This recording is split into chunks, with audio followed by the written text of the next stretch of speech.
नमस्कार दोस्तों, मैं शिवानी वर्मा लोगी चैनल में आप लोगों का स्वागत करती हूँ दोस्तों, और दिल से अभिनंदन करती हूँ।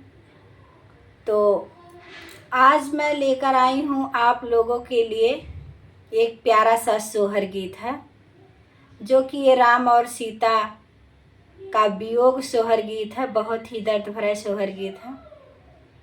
आप लोग सुने और बताइए कैसा लगा ये मेरा सोहर गीत। और आप लोगों को पसंद आएगा तो प्लीज़ आप लोग एक लाइक ज़रूर कर देना, और जो लोग नए हैं वो लोग हमारे चैनल को ज़रूर सब्सक्राइब करिएगा। तो आइए सुने ये प्यारा सा सोहर गीत। गंगा किनारे ठाड़ी सीता नयन जले, रोवई नयन जले रोमाई हो। गंगा किनारे ठाड़ी सीता नयन जले, रोमई नयन जले रोमाई हो। रामाया सुमन भिगेला चुनरिया चरवा, मुखे पोछैया चरवा मुखे पोछाई हो। रामाया सुमन भिगेला चुनरिया चरवा, मुखे पोछैया चरवा मुखे पोछाई हो। सीता जी के दिया खैरू दनवा, गंगा माई पूछई गंगा मैया पूछाई हो। बेटी के कर हाउ बारी दुलारी, कवन दुखा रोयू कवन दुखा रोयू हो।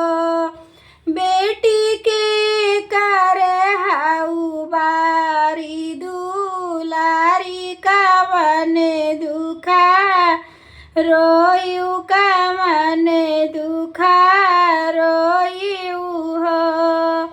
राजा जनकी जी के बेटी ससुर राजा दशरथ, ससुर राजा दशरथ हो।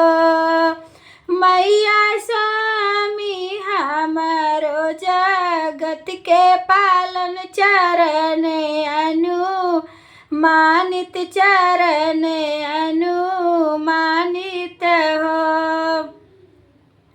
मैया स्वामी हमरो जगत के पालन चरण अनुमानित, चरण अनुमानित हो। जाने कवन गुणवा पठाए मोहे, बनवा पठाए मोहे बनवाई हो। मैया पिया के वियोग हम रोयन नयन जले, बरसई नयन जल बरसाई हो। मैया पिया के वियोग हमें रोयन नयन जल बरसई नयन जल बरसाई हो। कौनो उपाया बातौ त्युता दुखवा मीटौ, त्युता दुखवा मीटौ त्यू हो। मैया अपनी लहरिया बाढ़ौ, त्युताई दुखवा मीटौ, त्युता दुखवा मीटौ त्यू हो। मैया अपनी लहरिया बाढ़ौ, त्युता दुखवा मीटौ, त्युता दुखवा मीटौ त्यू हो। यतनी बचनी सुने गंगा मैया सिया के सा झावे लागी सिया के समझावई हो।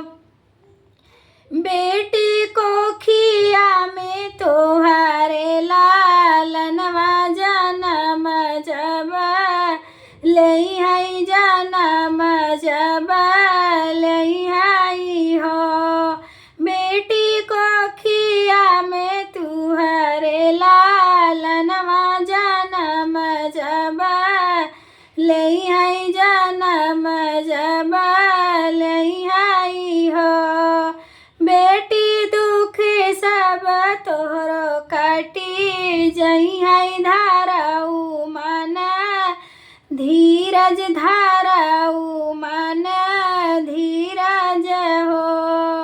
बेटी दुखवा सब कटी जई है धाराऊ मन धीरज धाराऊ मन धीरज हो। नवे महीनवा के बीतत लालन दुई जन्मे लालन दुए जन्मे हो।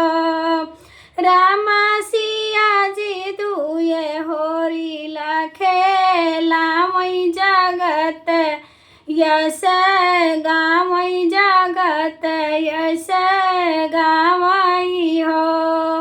सखिया सिया जी दुई होरी लाखे लामई जगत यस गावई जगत यस गावई हो।